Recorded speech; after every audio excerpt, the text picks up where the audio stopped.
영광의 박수 올려드리겠습니다.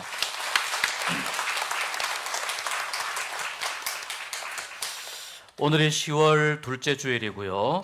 보통 10월 마지막 주일을 우리 개혁교회 신앙으로 종교개혁주일로 지키게 됩니다. 기독교의 시작은 예수님의 죽음으로부터의 부활, 예수님의 승천, 그리고 예수님께서 약속하셨던 성령님께서 오순절 마가다락방에 임하신 그 성령 임재의 역사로 인해서 2000년 전에 기독교의 역사가 시작되었습니다. 기독교의 큰 역사의 흐름을 그렇게 볼 수 있다면 오늘 우리가 고백하는 이 개혁신앙, 개혁교회라고 하는 리폼 처치라고 하는 이 개혁교회는 종교개혁이 바로 그 시작이고 그 출발점이라고 볼 수 있습니다. 우리가 종교개혁에 관해서 크게 관심 가지지 않고 지나가는 경향들이 많이 있습니다. 그런데 사실 우리 장로교회가 지금까지 이어져 내려오는 동안의 역사와 또 이 신앙의 고백을 배우고 공부하는 일은 굉장히 중요합니다. 종교개혁이 왜 일어났으며 또 종교개혁의 과정이 어떻게 되었고 그 이전과 이후에 무엇이 달라졌으며 오늘 우리는 무엇을 믿고 무엇을 고백하고 있는가, 이런 우리의 믿음의 정체성을 바로하는 것이기 때문에 이 개혁신앙을 배우는 것은 굉장히 중요합니다. 그래서 이번 한 달 동안 22일 날 우리 교회 소풍 가는 날만 빼고요, 한 달 동안 개혁신앙에 관해서 말씀을 통해서 우리가 함께 하나님의 은혜를 나누도록 하겠습니다. 성경이 가지고 있는 가장 매우 큰 특징 중에 하나는요, 개혁의 정신입니다.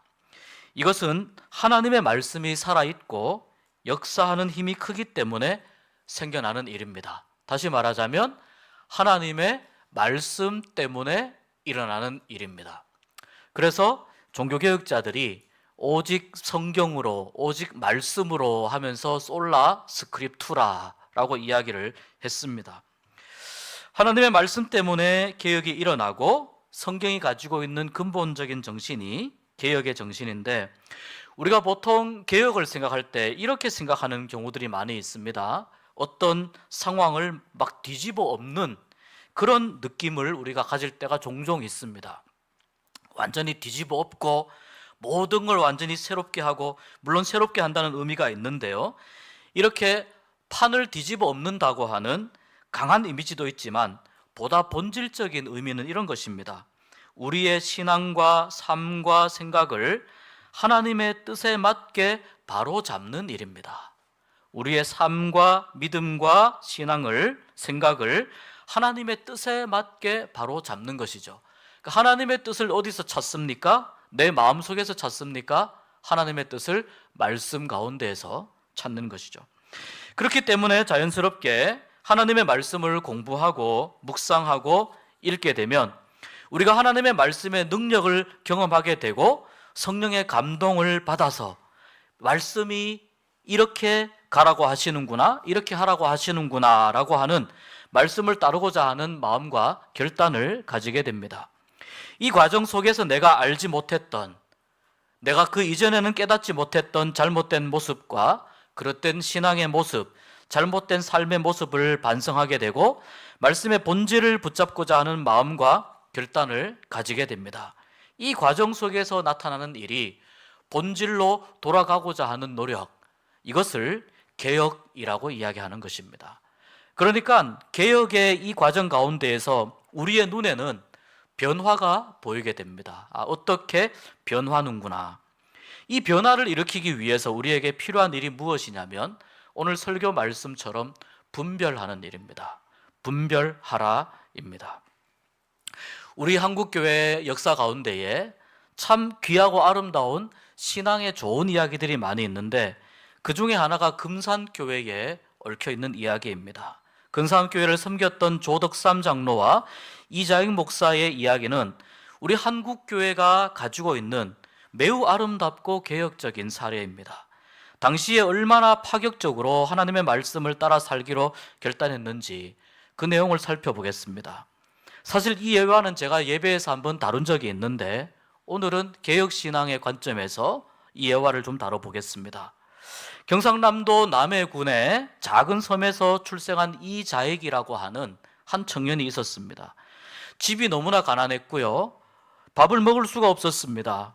배가 고파서 견딜 수 없어서 그는 이 집 저 집을 찾아다니면서 동량을 내서 밥을 먹습니다. 그러다가 이렇게 해서는 안 되겠다 싶어서 결심을 하고 가출을 하는데, 이리저리 돌아다니다가 경상남도 남해에서부터 어디까지 왔냐면은 전라도 곡창지대인 김제까지 찾아오게 됩니다. 김제 평야 가보셨습니까? 우리나라에서 유일하게 지평선을 볼 수 있는 곳이 이 김제 평야입니다. 굉장히 넓은 뜰입니다. 그곳에 어느 부잣집을 찾아가서 통사정을 합니다. 밥만 먹여주십시오. 제가 무슨 일이든 하겠습니다. 밥만 먹여주십시오. 이 주인이 이 청년을 보고 불쌍히 여겨서 머슴으로 써줍니다. 그는 이 집을 떠나면 굶어 죽을 수밖에 없으니까 그 집에서 열심히 충성을 다해서 일을 했습니다. 바로 그 즈음에요, 미국의 남장로교 소속의 선교사가 있는데 데이트라는 선교사인데요, 한국 이름으로 최의덕입니다. 이 데이트 선교사가 이 김제에서 선교 활동을 활발하게 했습니다. 근데 어느 날 이 최 선교사가 말을 타고 다니다가 마방을 왔다 갔다 하는데, 거기 보니까 한 똘망똘망한 청년이 왔다 갔다 하면서 일을 하는 거예요. 그 청년에게 복음을 전하니까 이 청년이 복음을 스폰지처럼 빨아들여서 예수님을 영접하게 됩니다. 이 청년이 그 마방에서 일을 하던 이자익입니다. 또 이 이자익이 섬기던 주인 가족 조독삼 그 가족도 함께 전도해서 모두가 세례를 다 받게 되었습니다. 조독삼 이 당시에 최의덕 선교사에게 질문합니다.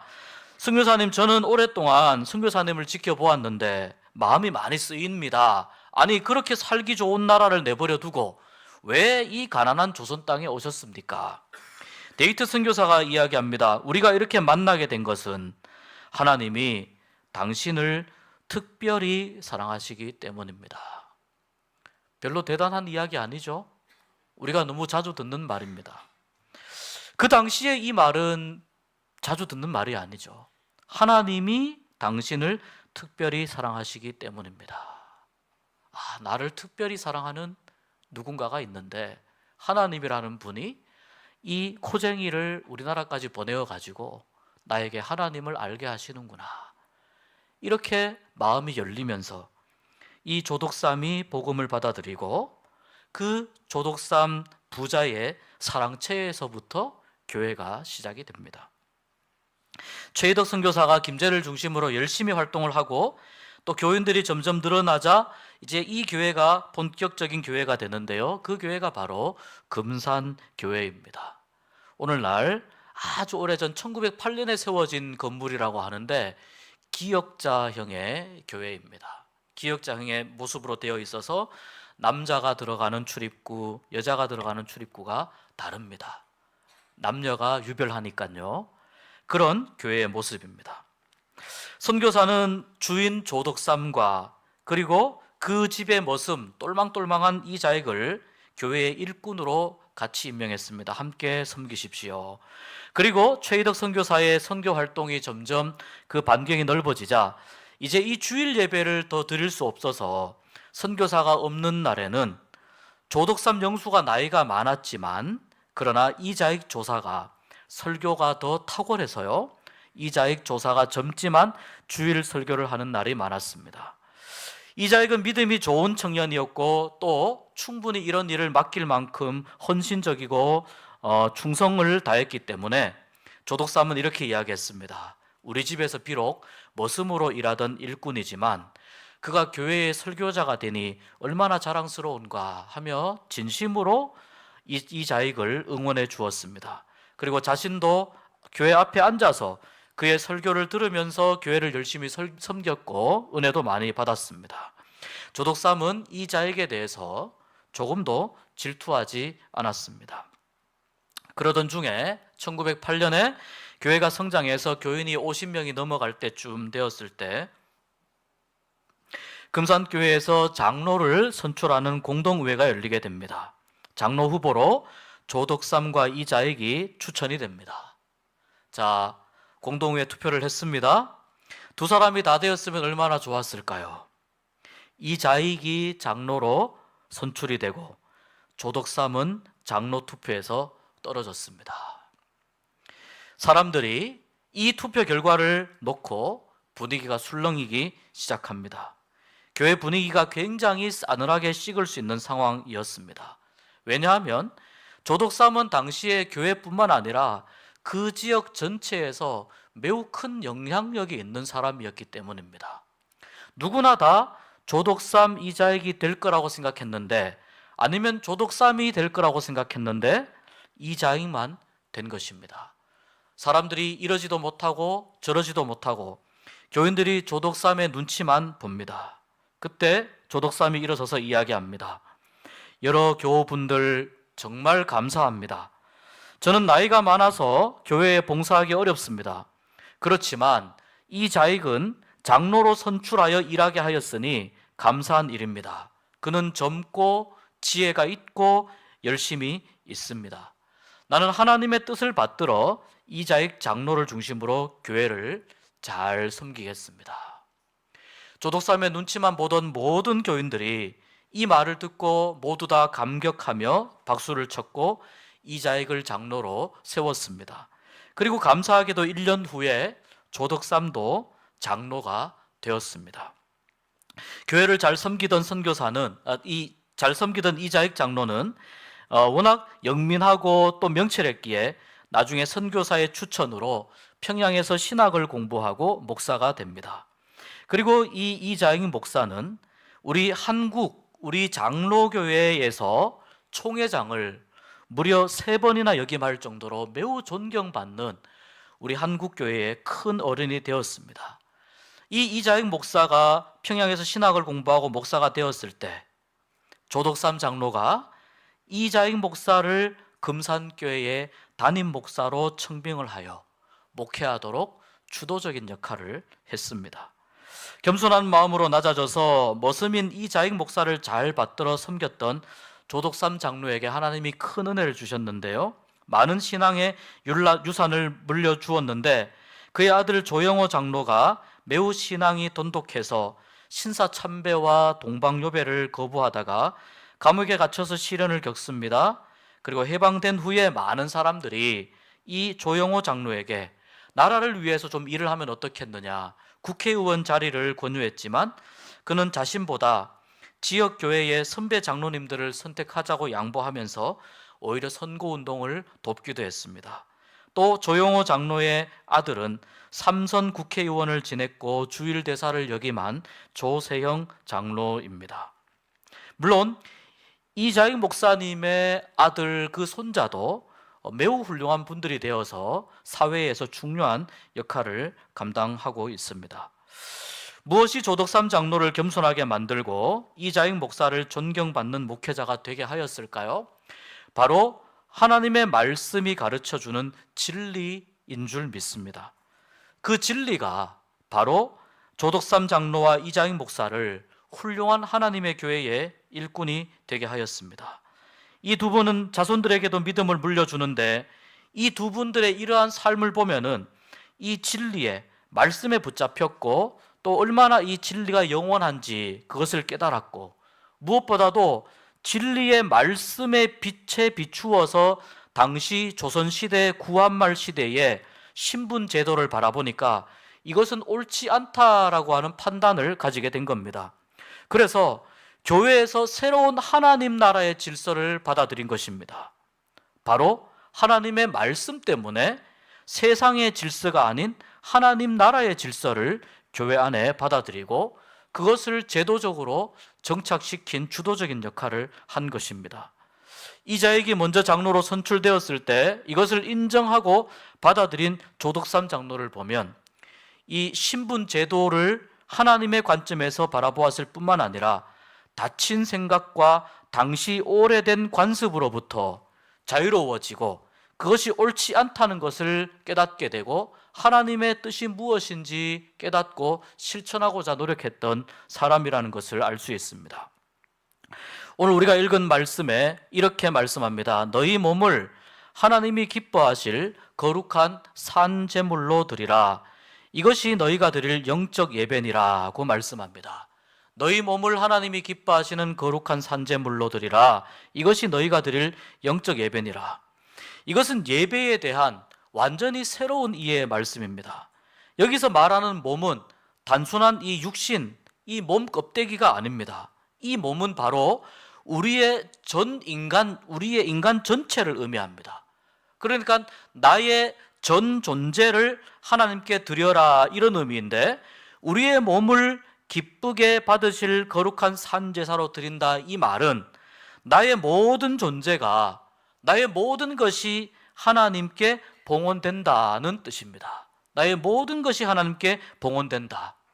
구약시대에 하나님께 제사를 드리던 사람들은 소나 양과 같은 제물을 가지고 와서, 그것을 잡아 가지고 와서 그 연기를 태워서 하나님께 흠향하시도록 했습니다. 그런데 신약의 예배는 어떤 제물을 가지고 와서 죽여서 태우는 것이 아니고 나 자신을, 그리고 나 자신의 삶을 헌신한다는 의미가 있습니다. 우리가 사실 선교회 헌신 예배를 드리지만 엄밀히 말하자면은 예배는 그때만 헌신하는 것이 아니고 모든 예배에서 하나님께 헌신을 다짐하는 것이 참된 예배의 자세입니다. 그러니까 오늘 우리가 읽은 이 말씀이 그런 의미를 가지고 있는 것입니다. 그래서 우리는 예배하는 사람으로서 우리 자신을 죄로 더럽히지 않도록 계속해서 조심해야 됩니다. 여기에 무엇이 필요할까요? 분별력이 필요한 것입니다. 구약에서 제물을 드릴 때 흠없는 제물을 고르고 골라서 드린 것처럼 우리의 삶을 하나님께 예배로 드린다면, 우리가 삶 속에서 하나님께 예배를 드린다면 우리의 삶이 어떠해야 되겠습니까? 우리의 삶이 죄로 얼룩지지 않기 위해서 우리가 애쓰고 노력하는 과정이 우리 삶 가운데 있어야 되는 것입니다. 그렇지 않다면, 우리는 이것을 인식하지 못한다면 참된 예배자가 될 수 없습니다. 이것이 바로 우리 몸을 하나님께 거룩한 산제물로 드린다는 그런 의미입니다. 또 그 다음에 2절에 이렇게 말씀합니다. 이 세대를 본받지 말고 마음을 새롭게 함으로 변화를 받아. 이 세대를 본받지 말고, 이 세대를 본받지 않는 가장 대표적인 인물을 우리가 살펴보았습니다. 바로 조덕삼 장로입니다. 이 세대를 본받는다는 것은 이런 것입니다. 이 세상이 살아가는 방식을 따른다는 겁니다. 우리는 나도 모르게 이 세상 가운데 살아가면서 세상이 살아가는 방식, 이 세상이 작동하는 방식을 자연스럽게 습득합니다. 그러다 보니까 습관적으로 세상의 방식이 우리의 삶 가운데서 나올 때가 있어요. 우리의 말이나 우리의 일하는 방식이나 우리의 행동이나 어떤 상황 가운데 있을 때 자연스럽게 그런 모습이 나올 때가 있습니다. 이것이 과연 하나님의 방식인가 세상의 방식인가, 이것을 분별하는 기준을 어디서 찾을 수 있을까요? 말씀 속에서 찾는 것이죠. 하나님의 방식으로 살아가고자 몸부림치는 그런 가치관을, 그래서 성경적 가치관, 기독교적 가치관이라고 이야기하는 겁니다. 우리 모두는 다 가치관을 가지고 살아가고 있습니다. 올바른 기독교적인 기준을 가지지 않으면 나도 모르게 이 세상의 방식에 넘어가게 됩니다. 특히 지금 현재 내가 누리고 있는 것이 많이 있을 때 과연 나는 하나님의 방법으로 살아가고 있는가, 우리 자신에게 계속 질문해 보아야 하는 것이죠. 조덕삼 장로는 누구보다 많은 것을 가지고 있었습니다. 대지주였고 인품이 좋았고 지역사회와 교회에서 큰 영향력을 가지고 있었습니다. 자기의 집 머슴인 이자익이 나이가 어림에도 불구하고 장로로 선출하고 자신은 떨어졌을 때 아마 마음속에 많은 생각들이 있었을 겁니다. 근데 그 많은 생각 가운데에서 무엇이 하나님의 방식인가, 무엇이 과연 하나님이 원하시는 것인가, 이것을 고민하면서 그 당시에 주어진 상황과 결과를 조덕삼 장로는 받아들입니다. 그리고 또 한 가지, 당시에 금산교회가 1908년이면 우리나라 복음이 이제 막 들어오기 시작할 때인데, 그 당시에 금산교회가 얼마나 성숙한 교회였는가 하는 것을 우리가 볼 수 있습니다. 그 교회 안에 얼마나 많은 사람들이 조덕삼 장로의 영향과 도움을 받으면서 또 그의 인품에 감동하면서 살았겠습니까? 많은 영향이 있었을 겁니다. 조덕삼 장로의 눈치도 많이 보였을 겁니다. 그런데 장로 선거에서는 이자익 청년이 선출이 됩니다. 금산교회 교인들의 그 성숙한 분별력을 칭찬하지 않을 수 없는 대목입니다.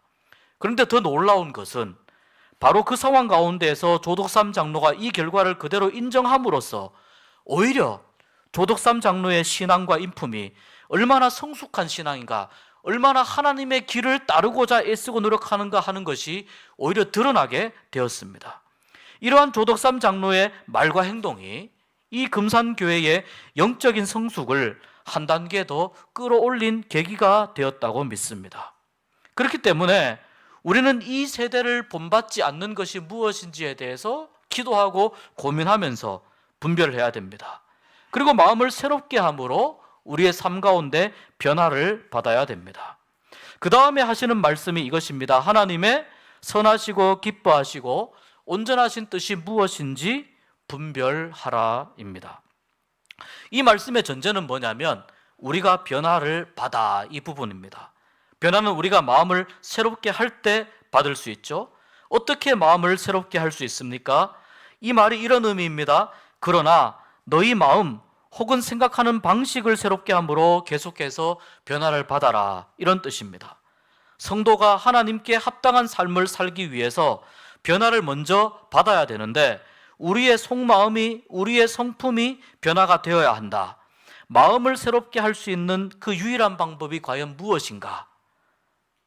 우리는 성경을 통해서, 말씀을 통해 역사하시는 성령님의 능력이 우리가 이 마음을 새롭게 할 수 있는 유일한 방법이라는 것을 깨닫게 되고 찾게 됩니다. 성령의 능력을 덧입을 때에만 우리의 마음이 새로워지고 따라서 우리가 분별할 수 있는 능력을 가지게 되기 때문입니다. 이것은 하나님의 마음에 합한 것인가? 이것은 하나님이 기뻐하시는 것인가? 이것은 하나님의 온전함을 반영하는 것인가? 내가 하나님의 뜻이라고 믿는 그것은 과연 하나님의 마음에 합한 것이고 하나님이 기뻐하시는 일이고 하나님의 온전함을 드러내는 것인가? 나는 과연 하나님의 선하시고 기뻐하시고 온전하신 뜻이 무엇인지 분별하면서 살고 있는가? 500여 년 전 종교개혁이 일어날 때 가장 중요했던 요소 중에 하나가 뭐냐면 이 분별하는 것입니다. 과연 지금 이 로마 가톨릭 교회가 하고 있는 이 일이 하나님이 원하시는가 원하지 않는가 제대로 분별하지 못했다면 종교개혁은 일어나지 않았습니다. 오늘 우리에게도 마찬가지입니다. 하나님의 선하시고 기뻐하시고 온전하신 뜻이 무엇인지 계속 물어야 된다는 거죠. 질문해야 된다는 거죠. 찾아야 된다는 겁니다. 그 가운데에서 내 삶 속에서 무엇이 하나님의 뜻인지 분별해야 된다는 것입니다. 이렇게 12장 1절과 2절의 말씀을 통해서 분별하고 변화를 받은 하나님의 사람들의 살아가는 신앙의 모습이 이제 3절 이하에서부터 이어지게 됩니다. 3절부터 9절까지의 그 내용을 보면 각 성도들은 각자의 위치와 직분과 자리에서 서로를 인정하고 각자 받은 고유한 은사로서 섬기고 맡겨진 역할을 잘 감당하라고 권면합니다. 그렇게 하기 위해서 필요한 것이 뭐냐? 바로 서로 사랑하고 존경하라는 것입니다. 3절 말씀을 우리 같이 한번 읽어보실까요? 내게 주신 은혜로 말미암아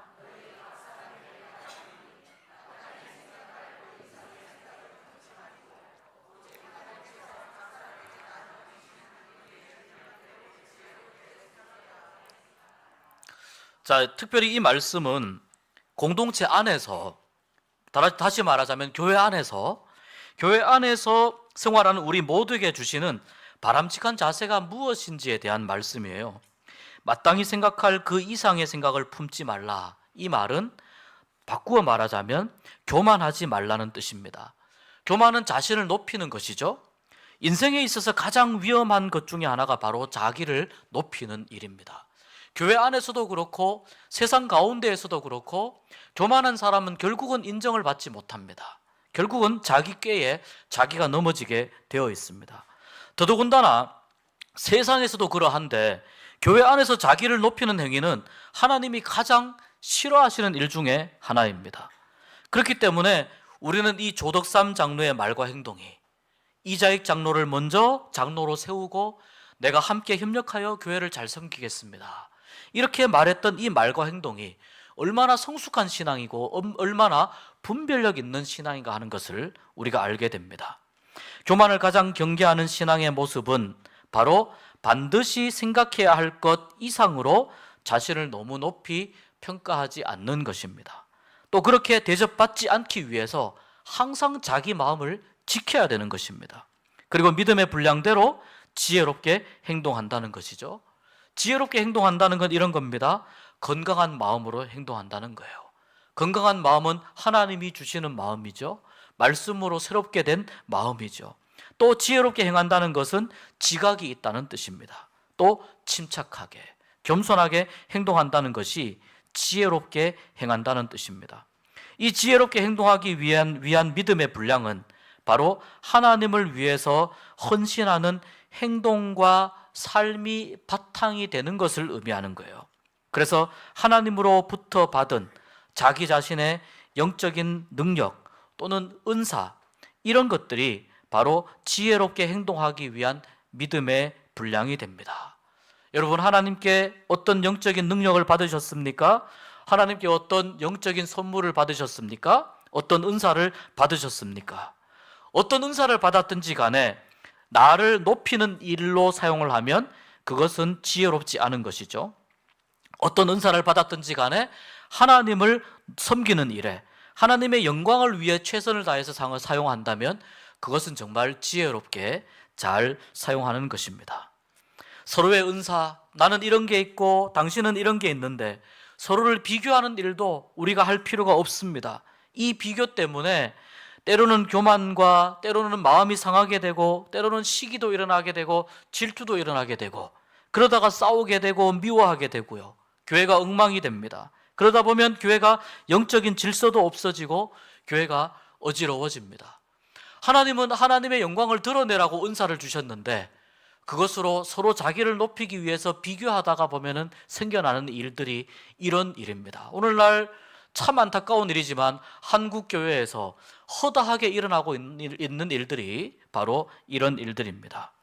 우리는 바로 마땅히 생각해야 할 것 그 이상으로 자기를 높이 평가하지 않고 그렇게 대접받지 않겠다고 하는 그러한 원리를 따라서 4절 이하에서부터 각자 맡겨진 역할과 사명을 성실하게 잘 감당하게 되면 하나님께서 우리 교회가 더 좋은 교회가 되게 하시고 하나님께서 우리 교회가 더 건강한 교회가 되게 하시고 우리 교회가 세상 사람들로부터 칭찬받는 그런 교회가 되게 하실 줄로 믿습니다.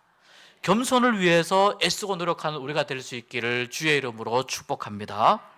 그렇기 때문에 여러분, 성숙한 신앙은 어디에서 오느냐? 분별력에서 옵니다. 조금 더 붙이면 영적 분별력입니다. 과연 나의 예배는 하나님이 기뻐하는 예배인가? 생각해 보시기 바랍니다. 나는 예배와 삶을 분리하진 않는가? 예배는 예배, 삶은 삶, 분리하는 것은 아닌가? 나는 하나님의 선하시고 기뻐하시고 온전하신 뜻이 이것이 무엇인지 정말 분별하기 위해서 나는 영적으로 깨어 있는가? 나는 과연 교만하지 않고 나에게 주신 직분과 달란트에 충성하고 헌신하면서 하나님을 높이고 있는가? 나는 다른 지체를 시기하거나 질투하지 않고 비교하지 않고 오직 하나님만 바라보는 신앙에 충성하고 있는가? 이러한 질문을 하면서 우리에게 주신 영적 분별력을 통해서 우리는 하나님이 무엇을 원하시는지 하나하나 찾아가게 되는데 그 가운데에서 일어나는 변화가 뭐라고요? 그것이 개혁입니다. 개혁이 대단히 어렵고 복잡하고 힘든 것이 아닙니다. 하나님의 마음을 이해하고 하나님의 마음을 내가 받아들이고 하나님께 질문하면서 내가 가야 할 바른 길을 찾아서 가는 것, 그것이 바로 개혁입니다. 이러한 모든 것이 신앙의 본질적인 것이고 이 본질적인 것을 잃어버리게 될 때 우리는 다시 이 본질을 붙잡아야 하는데 이 바로잡음의 과정, 이것이 바로 개혁입니다. 여러분, 특별히 여러분의 신앙과 또 우리 교회를 무너뜨리고자 하는 사탄의 계략을 우리가 잘 분별할 수 있는 은혜가 있었으면 좋겠습니다. 우리 교회를 무너뜨리고자 하는 그 어떤 시도도 그 어떤 계략과 그 어떤 방법들도 하나님의 은혜와 능력 가운데에서 모두 다 무력화되고 악한 세력, 악한 영의 세력이 우리 교회를 위협하더라도 하나님의 은혜로 우리가 막아내고 그 가운데에서 무엇이 악한 것인지 우리가 분별하여서 우리 하나님이 주신 이 교회를 거룩하고 아름답게 만들어가는, 그래서 잘 분별하여서 우리의 신앙은 올바른 신앙이 되고 우리의 교회는 건강하고 좋은 교회, 아름다운 교회가 될 수 있기를, 그렇게 만들어가는 이 개혁신앙의 중심에서는 우리가 될 수 있기를 주의 이름으로 축복합니다. 기도하겠습니다. 하나님 아버지, 우리가 단지